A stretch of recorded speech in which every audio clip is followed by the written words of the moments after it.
nabiga sallallahu alayhi wasallam maalin walba oo qorraxdu soo baxdo xubin walba oo kamida xubnaha qofka aadanaha uu leeyahay sadaqa laga raba wanin hadaba ogow uu qaamaysan suuxi waa soo toosay oo qaameysanta waxaad ku qaanbixi kartaa amalad ilaahay dartii u qabatay qof muslima aad u qabatay mujarrad inuu yahay muslim aad u qabanaysaa mujarrad inuu yahay muslim aad u qabanaysaa markaasuu nabiga sallallahu alayhi wasallam wuxuu leeyahay kelimada wanaagsan baa sadaqa ah wadada oo laga leexiyo waxa la wixii dadka jallaafaya ama kufina ay ku tarantoronayaan baa sadaqa ah qof alaabtiisa qaadan waad u qaada baa sadaqa ah laba ruux isku dhagan oo cadal waa sadaqo halka marka maalin waxaad ku jirtaa marka ilaa 300 iyo waxaanu ka hadlaynaa 60 xubnood maanta waxaad ku jirtaa waxba fariiqaysa lacag baa saa u wasacaysa micna waa maxay la mas'uuliyad baa ku saaran qof la yiri way 10 ruux ibil 300 ruux bil 360 qofood waa inaad bishaa maalin walba mid walba $1 oo markuu qadeyn lahaa si hadii lagu yiraahdo qof mas'uuliyad ay saaran tahay miyuu fariisanaya arrinka marka wuxuu kamid yahay min muwalladaati alhub fillah waxyaabaha dhaliyo kamid ولذلك النبي صلى الله عليه وسلم حديث له تلمامي وليه صلى الله عليه وسلم من نفس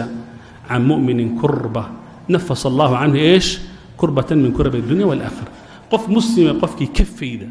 أرن نوعا ما عبوريي كربك كول والسيه هاي أما أدو كول والسيه قف كأسجي إلهي سبحانه وتعالى أياه إسنا كفي ذي إلهي وعاونا يا أدونكيس أنتو أدونك أهل لن يهي قفك كمسلم كإلهك إنه عاون هذا وحلو إلهي ما كل الجرة تامرك وحكي أنت صحابة إنه حصل ضوبان أي حكليان أو أي نصن أنا هرجلين أنا هردين أنا إنها سوقبان محل مشروع بقى موقدا مشروع الجنة هلك كجرون ولذلك النبي صلى الله عليه وسلم حديث أبو موسى الأشعري البخاري يقول له صلى الله عليه وسلم وحيري أبو موسى الأشعري وكسر جيدي قال الله الأشعريون نبينا aad wuxuu la dhacay dadka ha iyo dhaqankooda wanaagsan dhaqan bay lahayn jireen oo takaaful ku salaysan midkood marka uu noocan ma minus galo hadii markan zaadku ku filaan waayo iyagoo safar ah oo saahiidi ku filaan weyda mesela ama raashin ku filaan waayo intay saasoo kala wada fariisaan baa nin walba intuu hayu keenaya adigu waxaad heli kartaa sonkor kan wuxuu heli karaa milix ama wuxuu heli karaa cusbo kan wuxuu heli karaa ma aragtay intaas kan maruu keenaya hal meel baa la isugu shubaya kadibna dabcan markii la isugu keena meesha waxa la yiraahdaa hadaba aan wada qaybsanno marka qof walba saami baa la siinaya nabiga markuu arkay shakara fi sani'ihima wanaaggoodaas buu aad uga mahadnaqay markaas hum minni wa ana ايش minhum kuwa aniga iga mid yihiin anna iyaga kamid ah hadaba nabiga sallallahu alayhi wasallam baa adiga kugu abtirsanaya adna nabigaad ku abtirsanaysaa wax kala ma maxaa yeelay amalkan wanaagsan ee qof muslima ilaahay dartii aad ugu qabatay dhar buusan haysan baad siisay uu gaajaysan yahay waad quudisay uu xanuunsan yahay waad baxnaanisay uu tamar daran yahay gacantaad qabatay uu tabaalaysan yahay waxbaad u tuurtay uu dhibaataysan yahay dhibtaad ka saartay inta lagu sheegay xadiidku tilmaamay waliyalika markii uu riday khudbadiisa ibn magrin intuu khudbada la istaagay iyadoo macrakad nahawan baa lagu jiray intuu istaagay buu yiri laa yakilanna ahadukum qarnahu ila akhihi wanin walba mas'uuliyad baa saarana mas'uuliyadda nin kale inuu dusha kaga tuurin buu yiri markaas yiri walaalihin u gurmada wax u tara war midkiin miyuu ka liitaa ayga uu yaqaan waa fi buu yiri takramuun kelmadda buu tilmaamay bimaana waa maxay in iyadoo uu jiro qof muslim ee walaalka ah oo ilaahay dartii inaad ku caawis lagaga baahay inaad ka gaabisid مسألة waxaa qof ku dhacay tadani ila ايش ila المستوى الحيواني wuxuu dhacay xagga iyo xayawaannimo wartaamiyaad rabtaan inaad gaartaan buu dhigi waxay ka mid tahay mas'uuliyad hadaba qodobka labaad maxaan dhiri saxaabada rasuulullah sallallahu alayhi wasallam waxay arkayeen inuu الحب في الله uu yahay mas'uuliyadda hadda maanta aanu ku dul wareegayni waxaad moodaa waxuun hal la bixiyo inay tahay inta kaliya ma noqon karto waxa laga mas'uuliyad macnawi inay noqon karto salaadu ka tagi waad waaninaysaa salaadu ka seexda waad la hadlaysaa quraan aqriskiisa amaan isku jir waad la hadlaysaa xogaa yar waxaad arkaysaa in dadka kale ilaa dadku isku darajo maaha saabiqun bil khayraat muqtasidun iyo zalimun li nafsi badadku noqonaya waxa la isku baro waxa isku dayaysaa qofka kan inay soo bushkariso kor ugu kaco that is why markii ay dhacday Abu Darda ay waxa laga sheegay in salaad badan oo soom badan inuu ahaa maalinkiina uu taagay uu sooman yahay habeenkii salaad uu taagay Salman al-Farisi ninkii la walaaleeyay markii hijrada la tagay ayaa gurigiisa soo booqday wuxuu arkay Ummu Darda oo aanan isku toosnayn bimaana dumarka sida lagu yaqeen marka guriga la soo galo xoogaa yar foox yar meesha inuu ka shidnaado oo ay noocan ma iyaduna ay isku qof isku toosan ma muuqan wuxuu yiri maalak oo maxaa ku haysta waxay tiri walaalka Abu Darda isaga adduunyo dan kale nusuusta qaarkood waxay la yaqaa lana kanafan isaga agteena soo maraba yani macna waa haweenay wax xishoonaysa hada yara seeloon oo dadban bay u tuurtay leedahay ninka kan nin adduunyada danaya ma maalinkana waa soomayay habeenkina salaad u taagay uu fahmay marka halka meesha wax ka jiro ciidanuna meeshan joogay Abu Darda baa intuu dhaqaaqay raashin soo kari soo hordhigay Salman markaas yiri cun Salman wuxuu yiri ma cunay ilaa ka cuntid cun horta adiga isna wuxuu ku khasbanaa soonka inuu inta jabiyo la cuno habeenkii markii la gaaray buu Abu Darda salaad u istaagay markaas yiri ma yeesho martibaan ku hay seexo uu seexay Abu Darda habeen ba salaatul leyl u soo taagay miya seexan kara iyar kadib uu soo kaca seexo iyar kadib uu soo kaca seexo aakhirka markuu habeenkii iyar ka harsan yahay buu istaagay markaas hadan istaaji uu tukaday kadib qaacida ay fuqahadu shurah alhadith المفسرون ما من شخص إلا وعلق عليها نبي مرك لو قد بين وحكى له دون ومقلي دونتان بيحير ورنيه ونفس هذا حق بيك يقول له أهل كاجا حق يقوله قف كستو حق لين حق بيك يقول لي هي فأعطي كل ذي حق حقه قف الباب حقي سسي هذا النبي قال الله شيء صلى الله عليه وسلم مركز صدق سلمان هذا الكوكر شيء قوي هل كان مركب حلقة قاضنا يا ولا هل كجوري سهدوه حقه هو كجرو إسلام تأسهية isaga awlaada ishaya isaga qof uu daymaysan yahay uu qaamaysan yahay ba ishaya waa in arrinkaas uu kugu bixiyo kulayl ah inaad guriga wax ka qabatid labada ruux waa inaad dhex gashid waa inaadan dhihin sida hadda kelimada westernka is not my problem qof guriga anu shaqadeeda ma waa kelimad iska maadi ah anu shaqadeeda ma wax aniga iyaal ma reerkaaba u taal tolkaas u iyaal ma bimujarrad inuu muslim waxa laga rabaa inaad meesha aadan fariisan halka waxaan ka qaadanaa maxay inay mas'uuliyadda qodobka saddexaad الحب في الله مركا لغا هدلay waa qof kasta ee mu'min ah maaha intaad masaajidka isku tukataan maaha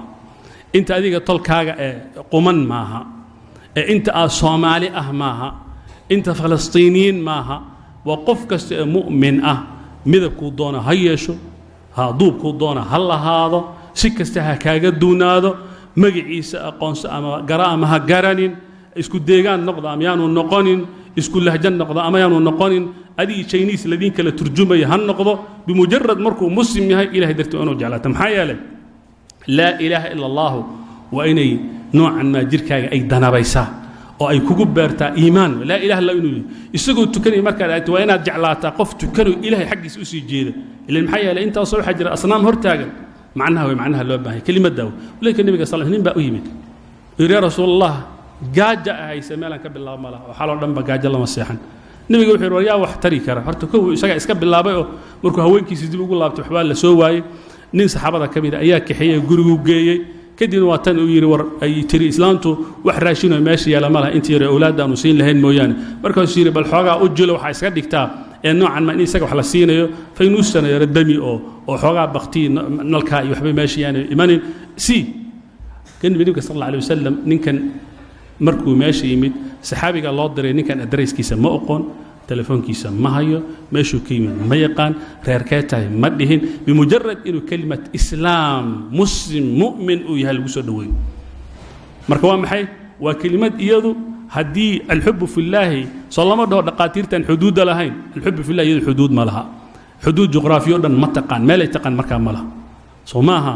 markii almansuur ibn alxaajib fi alkhilaafa alumawiyya wuxuu maqlay saddex dumara oo iyagu la taxaabtay oo dad way afduubteen ciidan buu diru yiri war hala soo daayo magacooda lama yaqaan meel ay ka soo jeedaan bimujarrad inay muslimaad yihiin nabiga sallallahu alayhi wasallam reer bani qinqaaciyo kuwii madiina laga raray maxaa loo raray hal haweeney muslimada awradeeda ay muuqatay nin muslima oo noocan ma la dilay markii ma aragtay intaas oo ghazawaad markii al-mu'tasim uu dagaalka ciidanka uu diray haweeney muslimada la dharbaaxay oo dharbaaxyaan lagu dhuftay bilaad Ruum muslimiinta haday garan lahayn macnaha ah كلمة لا إله إلا الله بأن وضع كل مسا كان قاعد جيسان ولا إله إلا الله هوس جوجاي وحنا جنبه ذي هاي إنان أجر منه كان يسوي اللي أنت يكسعته ولا إله إلا الله هوس هرسرة وحنا جنبه ذي إنان كم مصح إنه كان درك أنا هيسن أباهن إن مركا لا أرى ترى مجرد وهوس إيمان يضل يده لا إله إلا الله أجر منه معناها مركو نجد الدعاء يسلم كان نجد الدعاء لكن مركا أي تهاي إن كليه نين كان طلبه كسر جيدا isaga maadaama uu tolka ka soo jeedo inta uu baqaaraanka isla taqaan laakiin kan dhibaatoonaya ee kan dhibta laga sheegayo cidda la gumaaday haddaanay shaqaba noogu jirin khatarteeda marka leedahay mawduucaas waa mawduuca qodobka kale ay fahmeen saxaabatu rasuulillahi sallallahu alayhi wasallam meel kasta راية الإسلام ترفع أينما ذكر اسم الله في بلد عدت ذلك الحمى من صلب أوطاني مركل مالك لا إله إلا الله الإرادة وقو عالم كأفر لا تنكس عضاد every minute that counts جرتاي ميذنا أي جرتو لا إله إلا الله شيء ضد بها صار سنة كلمة أيضا وحال الرباك المدى سئني معنا كوصا ما يسبيد الله سبحانه وتعالى قضب كأفراد وعوية هاي ولا تنمضوا والنعم إلهي درتي إن قف أجعلاتنا والنعم نعمضنا وحي متيستا إن قفك وحجسته نعمنا لما سيدايو ما لما بابا عنتظا عنين وان كفكرنا كان أمو سليد كان أمو كان أمو لابجح كان محل حال ربطا إند إلى شتيد عافيمات كاغا صوما إنه عن ما شلمات كانوا هيسن أو كلا قفك وحب بحين وحسوق قال لي أد بوقف فكرة كالكوليتر بنجابك وسيدنا وحكلا ما وحن ديده هنا ما نسقل صوما وحا أباهن إلا إلى اليوم نعمة الأخوة كانت هذا ضد كان ماشي يسوقي يمد nin walba ninka kale loo yar u yahay isma oga hadda markaan tukanayno oo imaamku wala daa ama marka la aqrinayo faatixada nin dhahaya malaha iyyaka a'budu wa iyyaka asta'in nin walba wuxuu aqri iyyaka na'budu wa iyyaka ايش nasta'in yaad u hadlaysaa kan midigta ka jiro kan halka ka jira imaamka ka horeeya kan ka dambeeya masjidka oo dhan inta masaajid kale ku tukanaysa inta waddan kale ku tukanaysa dibta jirtay waxay tahay ano iyyaka na'budu wa iyyaka nasta'in lah oo kan u duceeyo marka albaabka laga baxaana wajiyadeenu aan isu muuqan karin oo giirka aan isu taagayno oo wajiyada kala dadbayno aynaan wada hadli karin wada fariisan karin waxayna kala geynay ay tahay nambaradii inagu aanu samaysanay bal ka waran soo kaadibiin manihin soo dad been sheegay manihin ila ninka kale aan salaami karin ama laga yaabay inuu xoogaa oo suxulka marka uu ku tuuro waxa laga yaabaa imaamka iyo ma'muumka xitaa inay xoogaa isku dhacsan yihiin waa dhici kartaa soom imaamkan kama hadlay imaam kale ka hadlay la socda marka haddii nin uu jiro imaamka xoogaa maaragtay xarash u hayo soo gelin baabkaas is gelin hadda ka hore waxaa la yidhi ninka masaajidka imaamka ah in nin kale xoogaa masaajidka bannaanka isku soo qabteen baa la yidhi xoogaa xurguf baa dhex martay imaamku markuu masaajidka yimid wuxuu arkay kii ay isqabteen oo gadaashiisa taagan wuxuu rabaa ninkan marka inuu maaragtay meel uu ku maamuli kara hela ma ogtahay intuu u dhiibur istaw gow istaw buu halkaasuu kaga aarsan karay moogta marka way dhici kartaa mar qaarkiis adii imaamka inaad isku dhacsantihiin anyway هذه نعمة وحي أبا هانتها محي إلا إلاليو إلهي درت الله إلاليو محي إلهي إساقير واذكروا نعمة الله عليكم إذ كنتم أعداء فألف بين قلوبكم نعمة إله بكت المام نعمة إلا إلاليو إنك هذه النعمة اللي نقول شاقي يهود محالير تحسبهم إيش جميعا وقلوبهم شتى لكن إنك وانا الأمانة وحالير فألف بين قلوبهم إن إلهي مال إسوك هي كان إلهي تلمام قال لها أنه حاليري والذي كالكي بل نصارى ذلك من الذين قالوا إنا نصارى أخذنا ميثاقا فنسوا حظا مما ذكروا به محاكا لا كدن به فأغرينا بينهم العداوة كلمة أغرينا أسل كذا كولا ذي كتم كولا ذي وح مركا الله كولا يو وح لقود الجيوحي مركا وحك إني كفو قال لقما ياب ساسان وقود الجني يعني العداوة عداوة ما بحيس ما أنت بيس يا لاف يا وحي مالها رحمة يا ميرسي هسوع العليين لكن إلهي بات المام إنك نوحى ليري فألف بين قلوبكم هذا عوامل الألفة فاكتورز كدتك يسوقوا إيمانا دي توي نوت المانت وحلا نوجب معها مركا أفرتا قضب إن سيد الله إلهي هذا إلهي درتي ولا يسجع على مركا لما قالوا وإن أنا ضن كله إمشي كوجيرن وضن در إلهي وضن أن قوة ما هذا كهرا وحى أركانين وضمضة أن مالها أن جوجنا أركتي قفك حوجا مركب حنوسية هاي وحبالة سيسية gabar wuxuu arkay xoogaa jiisa oo iska dhutinaysa oo guri weyn ay dawladdu siisay gaari weyn la siiyay biil fiican u soo dhaco marka wuxuu yiri walaal ilaahay dartiis baan ku jecelahay inaan ku aroosan rabaa do you think inuu u socdo ilaahay dartiis inuu aroosayo maya waxay tirnii ilaahay dartiis dhaaf adigana wajazaakum allah